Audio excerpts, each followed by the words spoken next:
24 Telugu news కి స్వాగతం. పేదవారికి తెలంగాణ రాష్ట్ర ప్రభుత్వం అమలు చేస్తున్న ఇందిరమ్మ ఇంటి పథకం సంబంధించిన పట్టా పంపిణీ కార్యక్రమం బూర్గంపాడు మండలం తాళ్లగుమ్మూరు సత్యనారాయణ స్వామి ఫంక్షన్ హాల్ నందు నిర్వహించారు. ఎమ్మెల్యే పాయం ఈ కార్యక్రమానికి ముఖ్య అతిథిగా పాల్గొన్నారు. ఈ సందర్భంగా అధికారులు, పార్టీ నేతలు ఆయనకు ఘనంగా స్వాగతం పలికారు.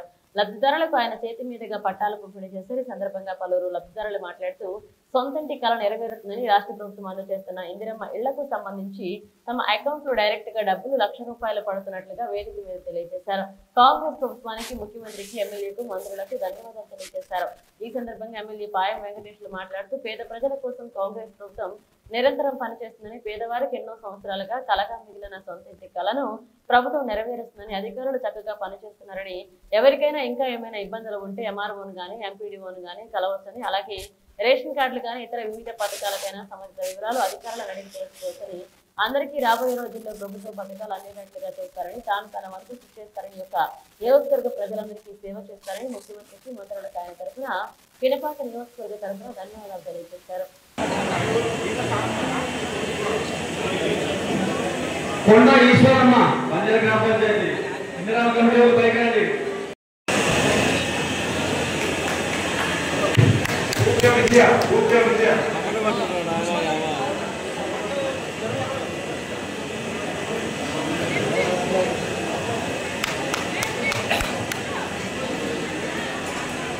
వెంకటలక్ష్మి గారు,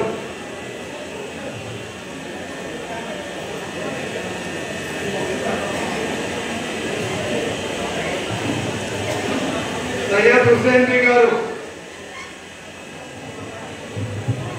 తరవాయి బూర్గంపాడు గ్రామ పంచాయతీ సిద్ధంగా ఉండాల్సిందిగా కోరుతుంది. బూర్గంపాడు గ్రామ పంచాయతీ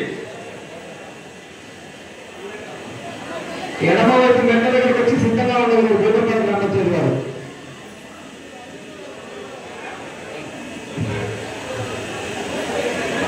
వేపలగడ్డ సెక్రటరీ రండి. వేపలగడ్డ సెక్రటరీ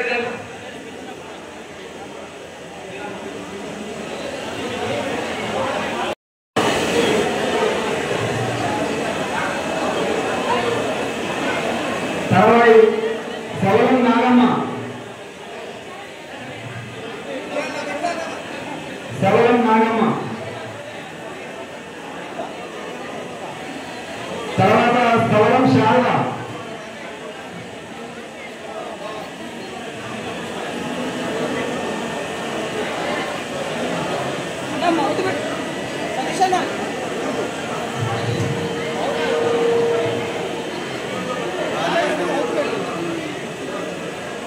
సవలం శారద,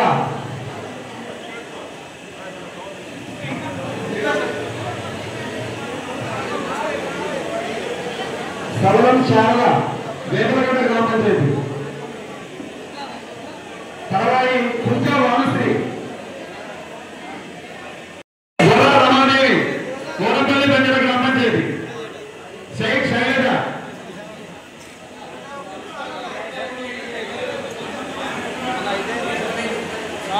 కంప్లీట్ అవ్వాలి. ఒక పంచాయతీ కంప్లీట్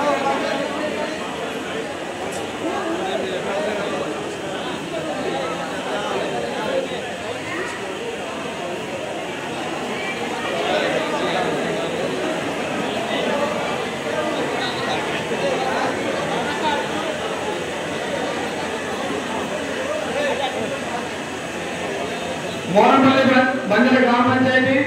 షేక్ శైలజ, కొప్పుల జ్యోతి,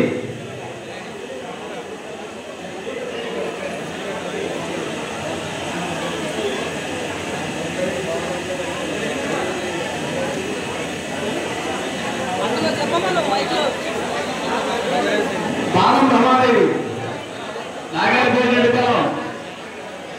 తర్వాయి నాగినేపూర్ గ్రామ పంచాయతీ వారిని వేదిక చూడాలి. మోకాళ్ళ సీతమ్మ, నాగినేపూర్ గ్రామ పంచాయతీ. మోకాళ్ళ సీతమ్మ,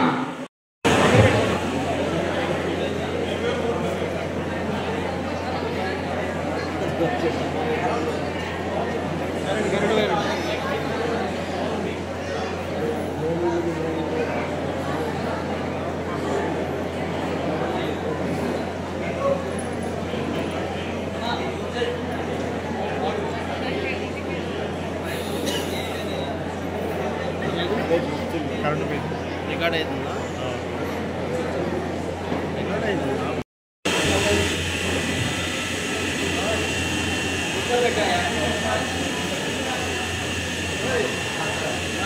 వేదకాలందించిన పెద్దలందరికీ ఎమ్మెల్యే రాస్తున్నామండి. ఇందాక ఎమ్మెల్యే రాసినట్టుగానే ఇందిరా పథకం వచ్చింది. నా పేరు గిరిశిక్షమని సోమపేట పంచాయతీ నుండి వచ్చాను. మా పేరు వచ్చినప్పుడు మేము బేస్మెంట్ లెవెల్ పూర్తి చేసుకున్నామండి. చేసుకున్నామంటే మాకు బిల్లు పడింది. తర్వాత బేస్మెంట్ పూర్తి కాగానే మాకు ₹1,00,000 బిల్లు వచ్చింది.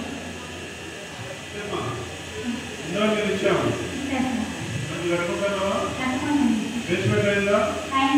బేస్మెంట్ కాగానే డబ్బులు పడ్డాయా? ఎంత పడ్డాయి? ₹1,00,000 ఇప్పుడు బేస్మెంట్ కాగానే సోంపల్లి బేస్మెంట్ కాగానే ₹1,00,000 పడ్డాయి. మీరు ఫీల్డ్ కట్టుకోవాలి. మీరు అందరూ తర్వాత చెప్పాము. తర్వాత నాకు ఇచ్చిన డబ్బులతో మేము రూపాయల వాళ్ళు కూడా కట్టుకున్నాం. మాకు ఇచ్చి వదిలేయడమే కాకుండా మా కోసం ఎంపీఓ గారు, ఏఈ గారు, సెక్రటరీ గారు ప్రతిసారి మా ఇంట్లో ఎక్కడివరకు అయిందమ్మా, ఎక్కడివరకు కడుతున్నారమ్మా, నేను ఏదైనా డౌట్ అడిగినా కానీ మాకు క్లారిఫై చేసుకుంటూ బిల్లులో పోయేది ఒక రోజు లేట్ అయినా మళ్ళీ మా పేరు రాసుకొని రాకపోతే నాకు బిల్లు లేట్ అయ్యే విషయంలో మాకు చాలా సహకరించారండి. అలాంటి పేదవాళ్ళని గుర్తించి రాష్ట్ర ప్రభుత్వం ఏర్పాటు చేసిన ఈ పథకాన్ని బట్టి నేను చాలా సంతోషిస్తున్నామండి. ఎటువంటి అక్రమాలకి చోటు ఇవ్వకుండా మాలాంటి పేదవాళ్ళని గుర్తించి మాకు కూడా ఒక సొంత గుడి కావాలని ఆలోచనతో గవర్నమెంట్ గారు చేసిన పనికి మేము చాలా ఆనందిస్తున్నామండి. అలాంటి పేదవాళ్ళు ఏంటంటే ఇల్లు కట్టుకోవాలని ఆశ ఉన్నా కట్టుకోలేని పరిస్థితులు మాకు. అలాంటి కట్టుకోలేక అద్దెలలోనూ రేగులలోనూ గుడిసెలోనూ ఉండేవాళ్ళం మేము. కానీ మా బాధని కూడా అర్థం చేసుకొని ఇప్పుడు వచ్చిన గవర్నమెంట్ పేదవాడి ఖచ్చితంగా సొంత కూడా ఉండాలని ఆలోచించి ఈ పథకాన్ని అమలు చేసిన మా గవర్నమెంట్ గారికి, మినిస్టర్ గారికి, పొంగులేటి శ్రీనివాసరెడ్డి గారికి, ఎమ్మెల్యే గారికి మేము సర్వసన్నమై ఉంటామండి. గవర్నమెంట్ కార్డు లేనటువంటి ప్రతి కుటుంబానికి రేషన్ కార్డు మన గవర్నమెంట్ ఇస్తా ఉంది. మీ అందరికీ చెప్తా ఉన్నా నేను దరఖాస్తు పెట్టుకున్న చివరి వ్యక్తి వరకు కూడా కొత్త రేషన్ కార్డు ఇవ్వడం జరుగుతుంది. ఈ మండలంలో కొత్త రేషన్ కార్డు చాలా మందికి ఇచ్చాం. రాని వాళ్ళకి కూడా వస్తాయి. ప్రతి ఒక్కరు కూడా రేషన్ కార్డు తీసుకోండి. రేషన్ కార్డు అనేది చాలా ఇంపార్టెంట్. రాకపోతే నాకు తెలియజేయండి, లేకపోతే మన ఎంఓ చెప్పండి. తప్పనిసరిగా ప్రతి ఒక్కరికి రేషన్ కార్డు కూడా మన గవర్నమెంట్ ఇస్తా ఉంది. అవే కాకుండా ఇంకా అనేక పథకాలు మన గవర్నమెంట్ చేస్తా ఉంది. రైతాంగానికి సంబంధించి మన గవర్నమెంట్ వచ్చిన తర్వాత ఈ 18 నెలల కాలంలో ఈ సన్న బియ్యం అనేది ఎవరు తింటారు? ధనవంతులు తింటారా, పేదవాళ్ళు తింటారా? ధనవంతులు తింటారు. ధనవంతులు తినే బియ్యాన్ని మన ముఖ్యమంత్రి గారు పేదవాళ్ళు తినాలని చెప్పేసి సన్న బియ్యం పథకం వచ్చింది. బయట ఒక కేజీ ఎంతో తెలుసా? సన్న బియ్యం కేజీ బియ్యం బయట వెళ్ళాలని ఎంత ఉంది? ₹60 నుంచి ₹70. పేదవాళ్ళు పనిలేరు. ఎందుకు పనిలేరు? డబ్బులు ఉండవు పేదవాళ్ళు కాబట్టి. అందుకని కోటేశ్వర సన్న బియ్యం ఏదైతే ఉందో అవి కూడా పేదవాళ్ళకి కడుపు నిండా భోజనం పెట్టాలని మన ముఖ్యమంత్రి రేవంత్ రెడ్డి గారు ఈ పథకాన్ని తీసుకొచ్చినారు. ఈ సన్న బియ్యం పథకం మన భారత ఇలా మీరందరూ కూడా ఇప్పుడు ఇంధన మిల్లు మంజూరు పత్రాలు తీసుకుపోయిన తర్వాత మీ గ్రామాల్లో చెప్పండి, రాని వాళ్ళని చెప్పండి, వాళ్ళు కూడా వస్తాయని చెప్పండి, ధైర్యంగా ఉండమని చెప్పండి. మనకు ఎమ్మెల్యే గారు ఉన్నారు, మన కాంగ్రెస్ పార్టీ ప్రభుత్వం అండగా ఉంది. పొంగులేటి శ్రీనివాసరెడ్డి గారు, గృహ నిర్మాణ శాఖ మంత్రి గారు పొంగులేటి శ్రీనివాసరెడ్డి గారు ఉన్నారు, మన ముఖ్యమంత్రి రేవంత్ రెడ్డి గారు ఉన్నారని చెప్పి ధైర్యం చెప్పండి. ప్రతి పేదవాడికి సొంత గోరు, సొంత ఇంద్రమా పథకంలో బాధ్యత నెరవేర్చే బాధ్యత మీ ఎమ్మెల్యే నాది అని మీ అందరికీ మనవిస్తూ పిలవగానే విచ్చేసినటువంటి మీ అందరికీ మరి ఒకసారి నా తరఫున, రాష్ట్ర ప్రభుత్వం తరఫున పేరు పేరున అభినందనలు, ధన్యవాదాలు తెలియజేస్తూ ముగిస్తా ఉన్నాను. జరిగింది పంట ఎంత పండిందో తెలుసా? పోయిన ఏడు వానాకాలం పంట ఖరీఫ్ రబీ కలిపి మన తెలంగాణ రాష్ట్రంలో 2,80,00,000 మెట్రిక్ టన్నుల ధాన్యాన్ని మన రైతాంగం పండించారు. 2,80,00,000 మెట్రిక్ టన్నుల ధాన్యాన్ని మన తెలంగాణ రాష్ట్రం వచ్చిన తర్వాత, కాంగ్రెస్ పార్టీ ప్రభుత్వం వచ్చిన తర్వాత అత్యధికంగా పండించినటువంటి రాష్ట్రం దేశంలో ఏ రాష్ట్రం లేదు. అది మన రాష్ట్రమే. అంటే మన ప్రభుత్వం మీద రైతాంగానికి విశ్వాసం పెరిగింది. మన కాంగ్రెస్ పార్టీ ప్రభుత్వం మీద రైతాంగానికి నమ్మకం కలిగింది. అందుకని ధైర్యంగా రైతు పంటలు పండిస్తా ఉన్నారు. అందుకని ఉత్పత్తి పెరిగింది. వల్ల ఈ రకంగా అనేక కార్యక్రమాలు చేస్తూ మన గవర్నమెంట్ ముందుకు పోతా ఉంది. మీరందరూ కూడా మరి మీ ఎమ్మెల్యేగా నన్ను అసెంబ్లీ ఎన్నికల్లో కాంగ్రెస్ పార్టీ ప్రభుత్వం అధికారంలోకి వస్తే మాకు మనుషులు ఉందని నేను చెప్పే పథకాలు వస్తాయి. 2 లక్షల రుణమాఫీ చేసినటువంటి ప్రభుత్వం ఏకైక ప్రభుత్వం దేశంలో తెలంగాణ రాష్ట్ర ప్రభుత్వాన్ని తెలియజేస్తా ఉన్నాం. మరి వాళ్ళ రైతులకు రుణమాఫీ చేసింది, కొత్తగా రుణాలు వచ్చినాయి. రైతులు సంతోషంగా పంట పండిస్తా ఉన్నారు. రైతులు పంట పండిస్తే మనందరూ కూడా మరి భోజనం చేస్తా ఉన్నాం. రైతులు పంట పండించకపోతే మనకు భోజనం ఉండదు. అటువంటి రైతుని మరి రైతు రాజ్యంగా మరి కాంగ్రెస్ పార్టీ ప్రభుత్వం ముందుకెళ్తా ఉంది. ప్రతి ఒక్కరికి ఇల్లు కట్టిస్తాను. ఎవరు కూడా ఫస్ట్ విడతలో పేరు రాలేదని ఎవరు ఆందోళన చెందొద్దు, ఎవరు బాధపడవద్దు. ప్రతి ఒక్కరికి ఇల్లు కట్టించే బాధ్యత మాటిస్తా ఉన్న మీ ఎమ్మెల్యేగా నాది అని అక్క చెల్లెలందరూ కూడా ధైర్యంగా ఉండాలని చెప్తా ఉన్నాం. ఇవాళ ఇల్లు వచ్చినటువంటి మీ అందరూ మంచిగా ఇల్లు కట్టుకోండి, సంతోషంగా ఇల్లు కట్టుకోండి. డబ్బులు సిద్ధంగా ఉన్నాయి. బేస్మెంట్ కట్టగానే మీ అకౌంట్లో 7 లక్షల రూపాయలు పడతాయి. ఇవాళ సోంపల్లి పైలట్ ప్రాజెక్ట్ గా అక్కడ బేస్మెంట్ లెవెల్ ఎంతమంది కట్టుకున్నారు? 45 మంది బేస్మెంట్ లెవెల్ అయిపోయినాయి. అందరికి అకౌంట్లో డబ్బులు పడ్డాయా? సోంపల్లిలో పేదవాళ్ళు 45 మంది బేస్మెంట్ లెవెల్ ఇల్లు కట్టుకుంటే వెంటనే వాళ్ళ అకౌంట్లో 1 లక్ష రూపాయలు వేసింది గవర్నమెంట్. మధ్యవర్తులు ఉండరు, దళారీలు ఉండరు. యాడికి పోనొస్తున్నా మీరు అక్క చెల్లెలు అకౌంట్లోనే డబ్బులు పడతాయి. సోంపల్లిలో కట్టుకుంటా ఉన్నారు. 45 మంది బేస్మెంట్ గానే వాళ్ళ అకౌంట్లో 45 లక్షలు పడ్డాయి. లెంటర్ లెవెల్ ఉన్న కట్టాయా? ఎన్ని కట్టారు? వాళ్ళకి పడ్డాయి. మళ్ళీ lintel level, picky level, slab level. Lintel level కట్టుకున్న తర్వాత 15 మంది కట్టుకున్నారంట. 15 మందికి మళ్ళీ 1 లక్ష రూపాయలు చొప్పున 15 లక్షలు పడుతుంది వాళ్ళ అకౌంట్లో. త్వరితగతిన పూర్తి చేయమని ఇల్లు సోంపల్లి పంచాయతీ ప్రైవేట్ ప్రాజెక్ట్ మనం ఇచ్చినాం. మొత్తం ఎంతమందికి ఇచ్చినాం? 120 మందికి ఇచ్చినాం. ఇల్లు మంజూరైన వాళ్ళందరినీ త్వరితగతిన పూర్తి చేసుకోమనండి. మీ అందరూ ఒకటే మార్చేస్తామని నేను ఈ కార్యక్రమంలో 529 ఇల్లు అంటే మొత్తం దీనికి అయ్యే ఖర్చు గవర్నమెంట్ మీ ఇళ్ల నిర్మాణం కోసం పెట్టే ఖర్చు ఎంతంటే 529 ఇంటూ 5 లక్షలు ఎంత అవుతుంది?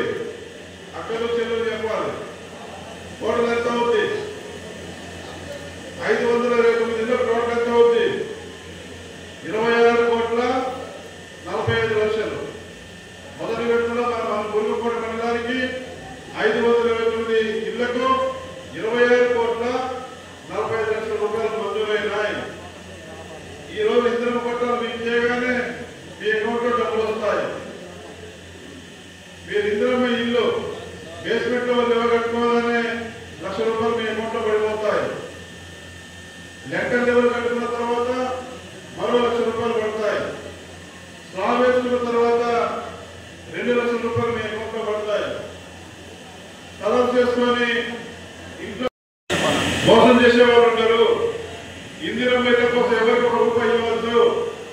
మన గవర్నమెంట్, మీరు ఎన్నుకున్న గవర్నమెంట్, మన ముఖ్యమంత్రి రేవంత్ రెడ్డి గారు, మన గృహ నిర్మాణ శాఖ మంత్రి గారు పొంగులేటి శ్రీనివాస్ రెడ్డి గారు, మీ ఎమ్మెల్యేగా నేను, మన ప్రభుత్వం ఉచితంగా పేదవాళ్ళకి ఇల్లు కట్టిస్తా ఉంది. ఎవరికి డబ్బులు ఇవ్వద్దు. ఇందిరమ్మ ఇల్లు అనేటివి విడతల వారీగా వస్తాయి. పేదవాళ్ళందరికీ ఇస్తాను, అర్హత ఉన్న వాళ్ళందరికీ ఇస్తాను. ఈ ఊరుపాడు మండలంలో పేదవాళ్ళు ఎవరైతే ఉన్నారో విడతల వారీగా సంవత్సరం నాకు వచ్చే కోట నుంచి మీకు ఇవ్వడం జరుగుతుంది. చంద్రకోటకు తీసుకొస్తాను.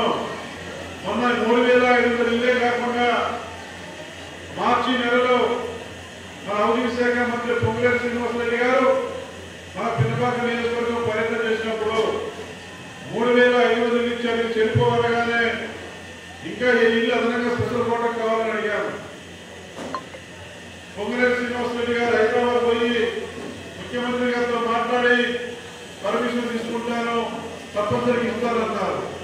పొంగులేటి శ్రీనివాసరెడ్డి గారు మన నియోజకవర్గం మళ్ళీ చెప్తా ఉన్నా నేను స్థానికంగా ఈ మండలంలో ఇప్పటికే నేను సీసీ రోడ్లకు, సైడ్ డ్రైన్లకు, కరెంటు బోర్డులకు, అంగన్వాడీ బిల్డింగ్లకు, స్కూల్ బిల్డింగ్లకు, హెల్త్ సబ్ సెంటర్లకు ఎన్ని నిధులు కావాలో నిధులు ఇస్తా ఉన్నా.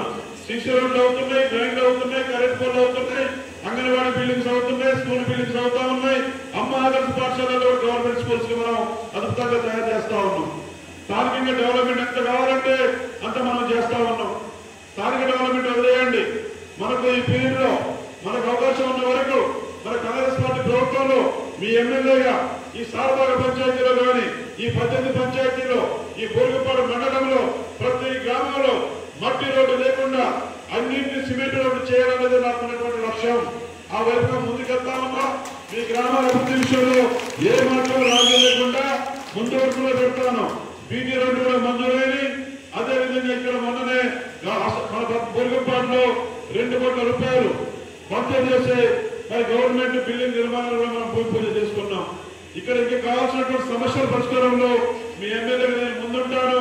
రాబోయే రోజుల్లో కూడా మన అసెంబ్లీ ఎన్నికల్లో, పార్లమెంట్ ఎన్నికల్లో ఏ రకంగా మీరు దీవించారో, ఆస్వాదించారో, ప్రయాణ భారం పడొద్దు, ఆర్థిక ఇబ్బంది పడొద్దు, ప్రయాణ భారం అని చెప్పేసి ఆర్టీసీ బస్సుల్లో ఉచిత ప్రయాణం మన తెలంగాణ ఆడబిడ్డలకు, అక్కలకు, చెల్లెలకు కల్పించినటువంటి ఏకైక ప్రభుత్వం మన కాంగ్రెస్ పార్టీ ప్రభుత్వం.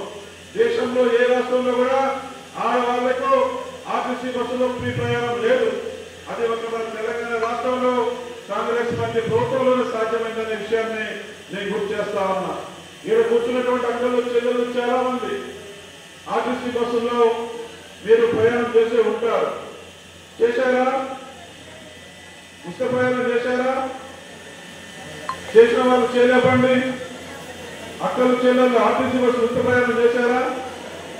వినబడిన గట్టిగా చెప్పాలి. ఏదో సంతోషం. అక్కలు, చెల్లెళ్ళందరూ కూడా మనవల్ని చూడాలన్నా, మన రాణి చూడాలన్నా, అల్లుని చూడాలన్నా, బిడ్డను చూడాలన్నా, బంధువులకు వెళ్ళి రావాలన్నా ఆర్టీసీ బస్సులో కావాలన్నా అక్కలు, చెల్లెళ్ళు ఆనందంగా, సంతోషంగా ప్రవేశిస్తూ ఉన్నారు. ఈ పథకాన్ని ఎవరు ప్రవేశపెట్టారమ్మా? ఏ ముఖ్యమంత్రి గారు ప్రవేశపెట్టారు? అంటే ఇవ్వడట్లా రేవంత్ రెడ్డి గారు బాగానే గుర్తు పెట్టుకున్నారు. అందుకని మన కాంగ్రెస్ పార్టీ ప్రభుత్వం వచ్చింది కాబట్టి ఇవాళ మీలాంటి పేదవాళ్ళకి ఇందులో ఇస్తా ఉన్నాం. కాంగ్రెస్ పార్టీ ప్రభుత్వం వచ్చింది కాబట్టి ఇవాళ ఆర్టీసీ బస్సుల్లో మహిళలు ఉచిత ప్రయాణం కల్పిస్తా ఉన్నాం. మరి అదే కాకుండా ఇవాళ కాంగ్రెస్ పార్టీ ప్రభుత్వం వచ్చింది కాబట్టి 200 యూనిట్ల ఫ్రీ కరెంట్ ఇస్తా ఉన్నాం. మీ ఎమ్మెల్యేలు మనకి గెలిపించారు. అదేవిధంగా మన తెలంగాణ రాష్ట్రంలో మన కాంగ్రెస్ పార్టీ ప్రభుత్వం ముఖ్యమంత్రి రేవంత్ రెడ్డి గారు కావడానికి మీరు మన ఓటు ఉపయోగపడ్డది. ఆ రకంగా మన కాంగ్రెస్ పార్టీ ప్రభుత్వాన్ని అధికారంలో తీసుకొచ్చారు. పార్లమెంట్ ఎన్నికల్లో మన నియోజకవర్గం నుంచి 50,000 ఓట్ల మెజార్టీ ఇచ్చినారు. మామూలు విషయం కాదు మీరు. కాబట్టి మీ యొక్క ప్రేమని, మీ యొక్క అభిమానాన్ని మరింత చూడగలడానికి, ఎన్నికల ముందు ఇచ్చిన ప్రతి మాట నిలబెట్టుకోవడానికి మన ప్రభుత్వం ఇవాళ, మన రాష్ట్ర ప్రభుత్వం, కాంగ్రెస్ పార్టీ ప్రభుత్వం కట్టుబడి పనిచేస్తా ఉంది. తెలంగాణ రాష్ట్రం ఏర్పడ్డప్పుడు ధనిక రాష్ట్రం. గత 10 ఏళ్ల ఉద్యమాల్లో ధనిక రాష్ట్రాన్ని అప్పుల రాష్ట్రంగా మార్చిపోయినారు. ఎంత అప్పు చేసిపోయారో తెలుసా? పోయిన వాళ్ళు 8,19,000 కోట్లు అప్పు చేసిపోయినారు. 8,19,000 కోట్లు అప్పు చేసిపోయినారు. మీరు గెలిపించినటువంటి మన కాంగ్రెస్ పార్టీ ప్రభుత్వం, మన ముఖ్యమంత్రి గారు నెలకొచ్చి పోయిన ప్రభుత్వంలో పోయిన ప్రత్యేకం చేసిన అప్పు 8,19,000 కోట్లకి నెల నెల కట్టే అప్పు వడ్డీ తెలుసా? అసలు వడ్డీ ఎంతో తెలుసా? నెల నెల 6,500 కోట్లు పోయిన చేసిన అప్పులకే మన గవర్నమెంట్ కడతా ఉంది. చాలా ఇబ్బందులు ఉన్నాయి. రాష్ట్రం అప్పుల ముక్కగా మార్చిపోయారు. ఆర్థిక వ్యవస్థను చిన్న భిన్నం చేసినారు. ఇవాళ ముందుకు పోవాలన్నా, వెనక్కి పోవాలన్నా ఏడు చూసినా కానీ ఆర్థిక ఇబ్బందులు ఉన్నాయి. అయినా కూడా వాటన్నిటికీ ఏది కూడా భయపడకుండా మొండిగా, ధైర్యంగా ఎన్నికల ముందు ఏదైతే మాట ఇచ్చినామో ఆ మాట నిలబెట్టుకునే దానికోసం మన ముఖ్యమంత్రి గారు, మన కేబినెట్ మంత్రులు, మన రాష్ట్ర ఉన్నతాధికారులు అందరూ కూడా సమిష్టిగా పనిచేసి రూపాయి కూడబెట్టి ఎన్నికల ముందు ఇచ్చిన ప్రతి వాగ్దానాన్ని మనం నిలబెట్టుకోవాలి, ప్రజల చేత శభాస్ అనిపించుకోవాలని చెప్పేసి ఇన్ని ఇబ్బందులున్నా, ఇన్ని కష్టాలున్నా ఏ పథకం ఆగకుండా ఒక పథకం ద్వారా ఒక పథకాన్ని అమలు చేస్తూ మన రాష్ట్ర ప్రభుత్వం ముందుకు పోతున్న విషయాన్ని మీరు గ్రహించాలని మనస్ఫూర్తిగా కోరుతా ఉన్నా.